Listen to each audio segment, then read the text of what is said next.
The guru is life.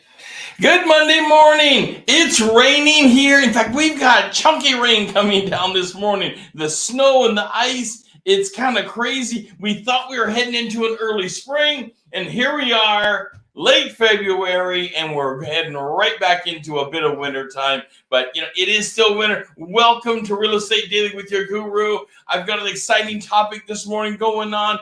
It's heating systems. And before you say, oh, how can heating systems possibly be exciting? Well, it's what you need to know for your client. Because remember, it's all about demonstrating your knowledge, skills, and abilities to your client.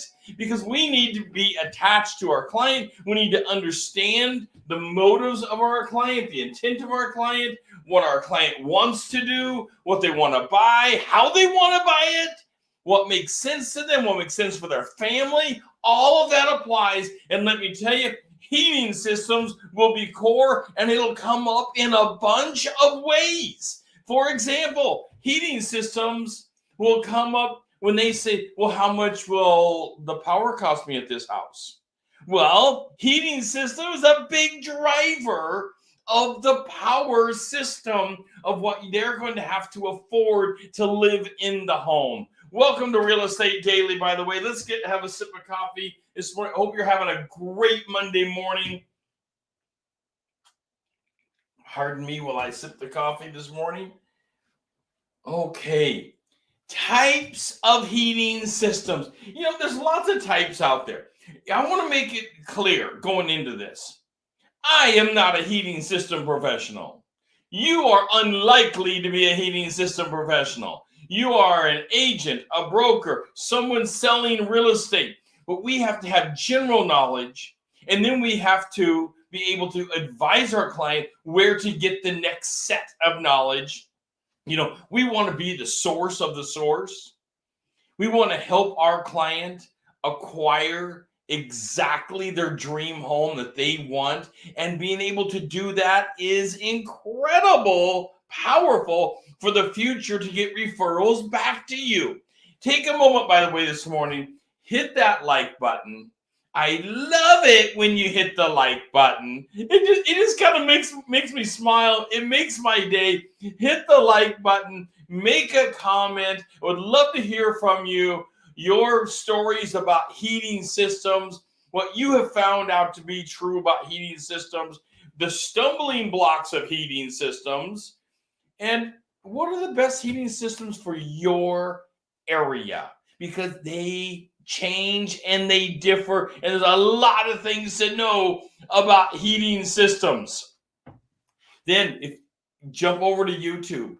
Just real quick, jump over to YouTube, because the show is simulcast on multiple social medias. But in YouTube, you can hit the subscribe button and become part of the Guru members only events. And you open that up by hitting the subscribe button, where we help you build your business bigger than you ever thought it could be. Okay, let's get back over to heating systems. Fireplaces. Are fireplaces actually a heating system? Usually the answer is no. It's not that they can't be, but usually their answer is no. So a standard fireplace, it's a wood-driven fireplace. You add the logs to it, things like this. They're not considered a heat source that's financeable. I would love to hear from you in the comments. What have you done with homes that only have a wood source, a fireplace wood source of heat? Now, pellet stoves, that's different. Many lenders will allow for a pellet stove. That is a legitimate heating system that is sustainable, and those can have settings on them to set, the temperature, thermostats, things like this. But if you only have a fireplace, have you run across this where there are some homes out there, often older homes, maybe they're cabins on private land because you can't finance a cabin, but I need to do a show just on cabins, because cabins on Forest Service land can't be financed. They're cash only. And there's a variety of ways to do the caching. We're not going to get into that today. But if it's a cabin on private land, it may only have a wood-fired heat source. And what do you do with that? Because most lenders are going to say, no, that's not a heat source. That's not allowed. It was shocking to me a few years ago when I went to sell one of these things, and all it had, and it was over on the coast, all it had was a heat source of a wood fireplace. It was actually a wood stove that stood in the middle of the room. And that's all it had working. It used to have some baseboards and things. What we had to do is we had to have the seller, we were representing the seller, we had to have the seller go and replace the baseboards throughout the house because the wood-fired stove wasn't going to be allowed to finance the home. That can become a big problem.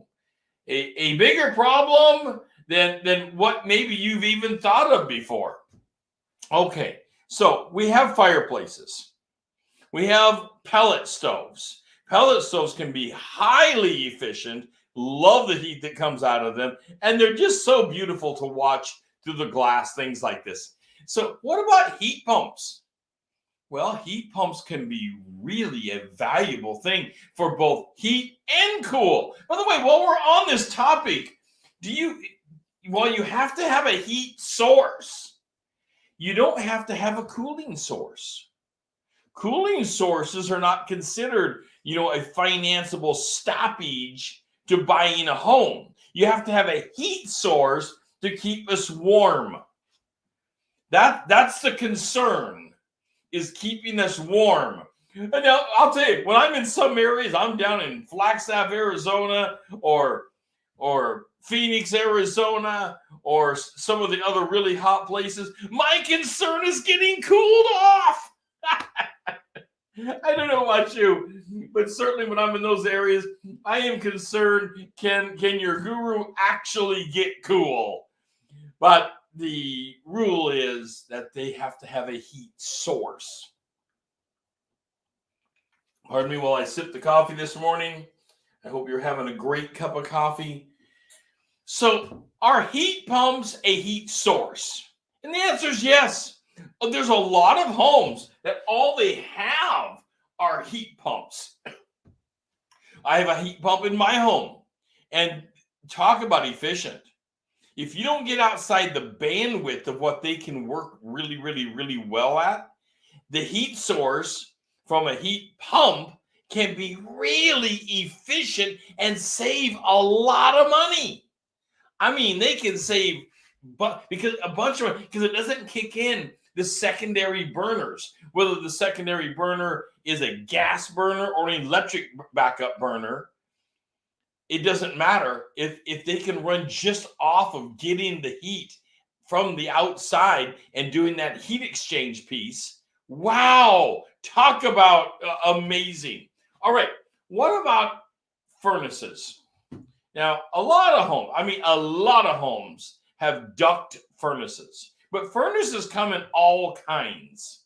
And your clients will be asking about furnaces because they might say, well, I didn't know a furnace could ever look like that or be like that. So, not that, again, you don't have to be a heat source, a furnace expert in any manner, but you do want to have some general knowledge about homes and what's going on with them. You can have electric gas furnaces. You can have wood furnaces, of which, here's the guru again. In my home in Corbett, I have a backup system that is wood driven that also uses the same ducting as the electric furnace, the heat pump and the electric furnace itself. It heats up the same system. You turn the fan on and it pushes the warm air from the wood-driven system into the home.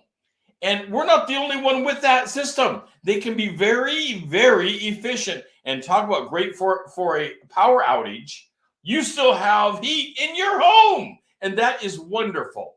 But that's a little rare. But if you see that out there, that actually exists. It does exist. You can have wood-driven heat systems for your water tanks. All kinds of systems that's out there. I have known people that take pictures of the different systems that are out there, and this is something you might want to do, to have an album as you show homes, to pull up your album and go to your section on heat systems and show your client the different heat systems that you've run across. You can also grab some of these pictures just by going to Google. You don't have to, find a home and take your own picture sometime. You can just go to Google, find some of these different alternative heat systems that are around, just to bring your client up to speed. And all of a sudden, you are looking like a superstar in the market because you have this knowledge. A little bit of general knowledge can go a long way. Now, you don't want to go too far. You're not the expert in the heat source area, in the furnace area, but you do want to be able to talk briefly and generally about the different kinds of systems that might be out there. Have you heard of an outdoor wood furnace? Now, I will tell you this. I only know of one of them, even though there are companies that make these. I know there's a bunch of them out there. I'd like to know from you in the comments, if you have an outside, you have a little shed, and there is a wood-driven furnace out there, and it has, so you can put logs in it. The one I know of, you can put about a 36-inch, maybe a 40-inch log in it at a time. Then it seals shut, becomes an environment, and then there's a pump that takes the hot air over to the house. It's considered one of the high efficiency methods. I was surprised that it was, but nevertheless, it sends the air over very, very hot. It heats the house with no trouble. Of course, you do have to feed the wood over there and keep that going. What I don't know is, on that kind of a system, is it financeable? If you've seen this before, these outdoor wood furnaces, if you've seen them, throw in the comments. What have you seen? Have you helped someone buy one? Does it qualify for financing? Well, a standard wood stove or fireplace doesn't generally qualify for a heat source. Does this outdoor style qualify? And I just don't know. I would like to hear from you, because they're so rare out there from what I have seen. But I know this much. There's lots of them out there. All right. What about electric baseboard? People like to run down baseboard because they tend to think that it's horrible and super expensive. Actually, modern baseboard can be very affordable.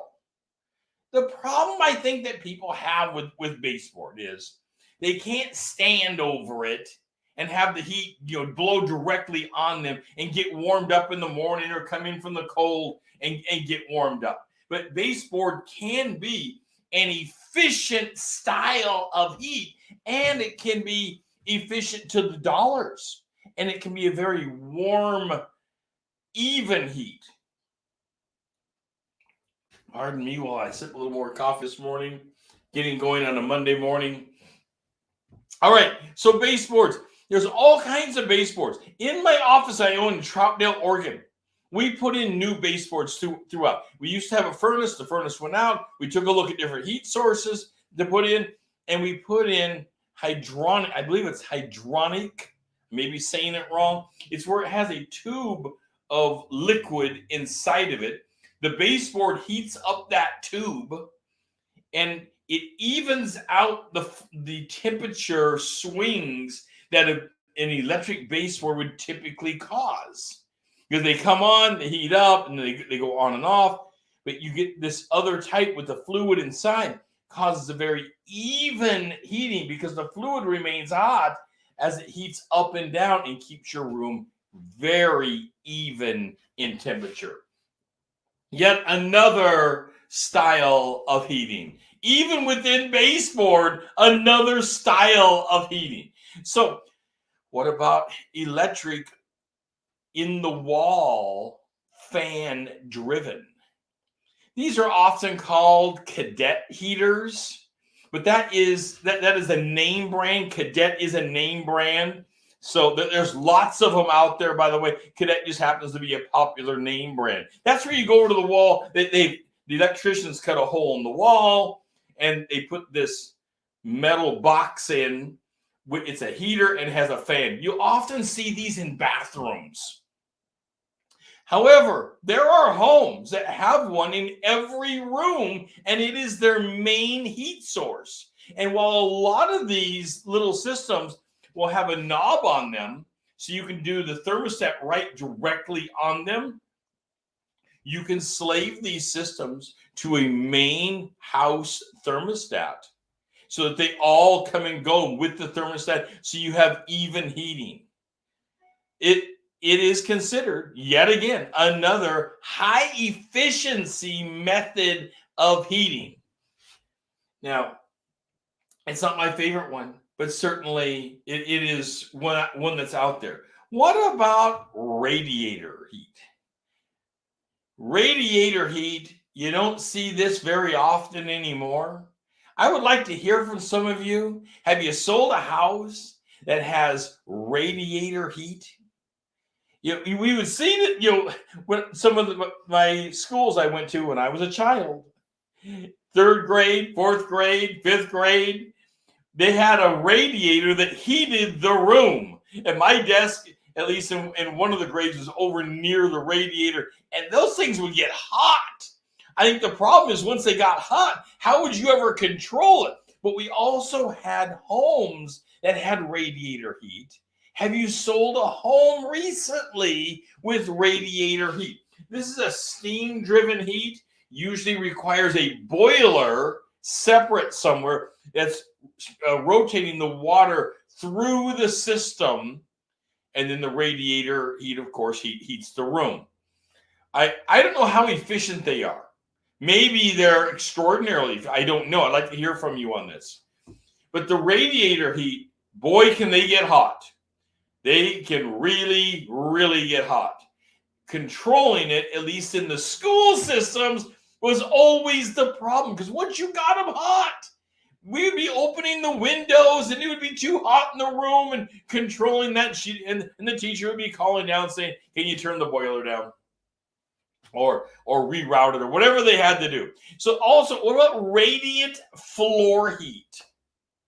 We're going over a bunch of heat systems here this morning. What about radiant floor heat? I love it when they put in radiant floor heat in like a kitchen or a bathroom. It feels so good on your feet. It also, though, can be a major heat source. Radiant floor heat. It can be one of the heat sources of a house.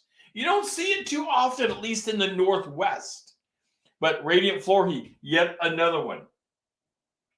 Now, ceiling heat. So I've told you before, your guru bought his first house when he was 19 years old. Found a private person to give me a private loan because, 19, there's no bank out there going to finance you. And found someone to do it. And that particular home had radiant ceiling heat. And I bought it thinking, this is crazy. Ceiling heat. How will I ever stay warm? And the truth is it worked very well. And it heated the house extraordinarily well. Now, in my remodel of the house, I had a cooling system by Train of Oregon put in.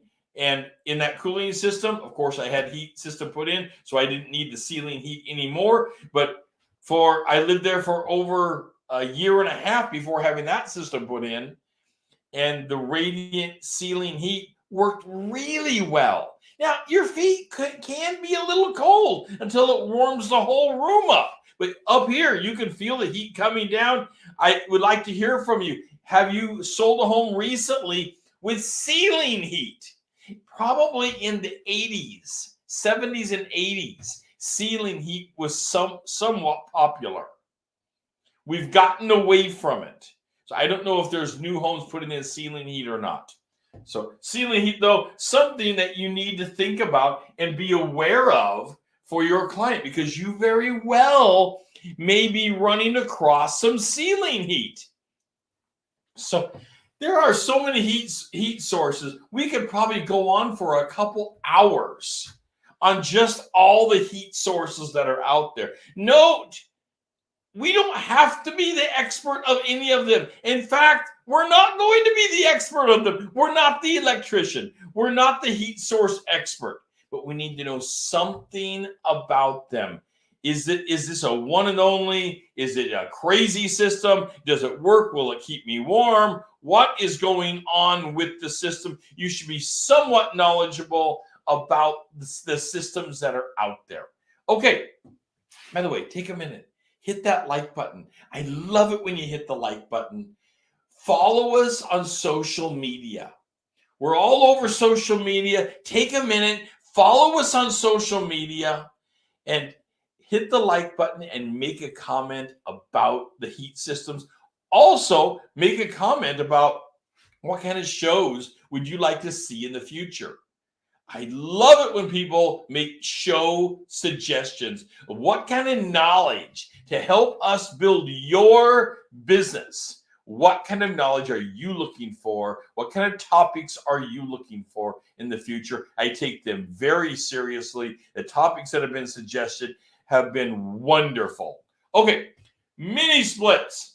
I'll tell you, as your real estate guru, I thought mini splits would have went nowhere. When I first seen this a few years ago, I thought, this is going nowhere. I told my wife, mini splits, are you kidding? That's just a way to get cold. Pardon me while I take a sip of coffee. However, that's because I didn't understand mini splits and how efficient mini splits actually are. If you have a home that doesn't have a furnace system and you can't easily add something else, mini splits are actually a really good way to go. I would now consider it in a home that I have. If I needed a heat source, I would consider mini splits. They end up being extraordinarily efficient. They're not loud. They're not a system that only heats a small area. They are meant for heating large areas, and you can put them in different areas of the home, and they're very economical to put in comparison to some of the other systems that are out there. And they're not invasive to the systems of the whole home. They're a mini split that goes into a wall. They're not this overwhelmingly invasive system. You can put them in and they begin to function immediately, and wow, they will keep your home warm. And I've seen these mini splits up on the mountain where it gets extraordinarily cold, and they had no trouble heating their home with them. So mini splits, something that's out there and not an extremely invasive product to have your home plumbed with. Or if you don't want to have your home put in with a bunch of ducting, because that can be very invasive to a home, causing lots of troubles. In fact, it may not even be possible in the home that you have based upon its style. Mini splits should be considered. Before you put in a bunch of baseboard, think about mini splits, because they are very efficient and a very nice system. Okay. Solar panels. I know, before you say solar panels, guru, that's not a heat system.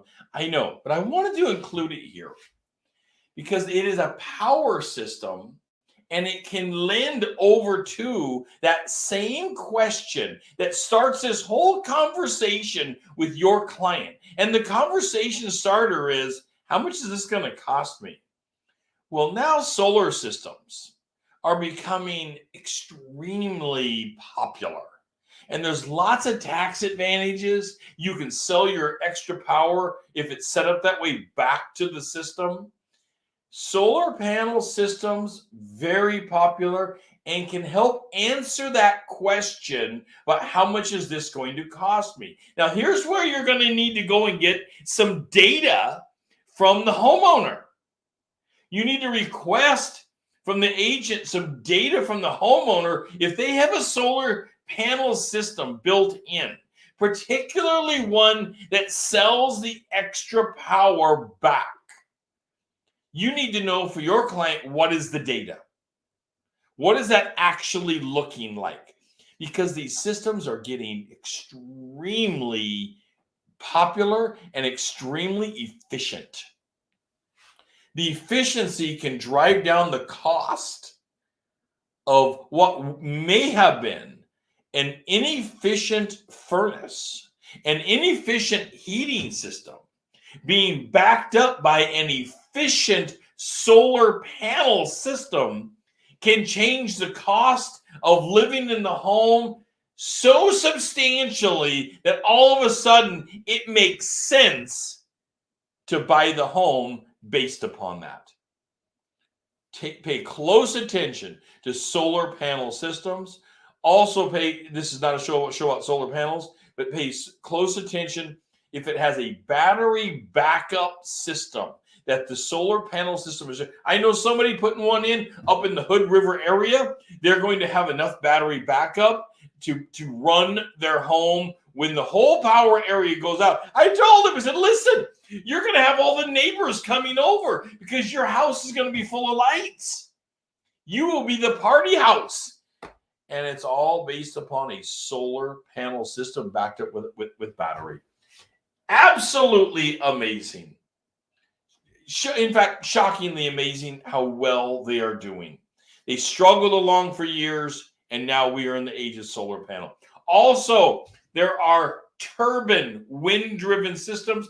If you are in an area that can actually have that, I'm in the gorge, we could have that. That's a possibility for us because we have enough consistent wind. If you've got the property to put one on, consider the turbine wind-driven systems to drive down your cost of power and mitigate what might end up being a non-efficient system in the home. Or you can have an efficient system in the home and a turbine or a solar panel and be selling a lot of that power back to the grid.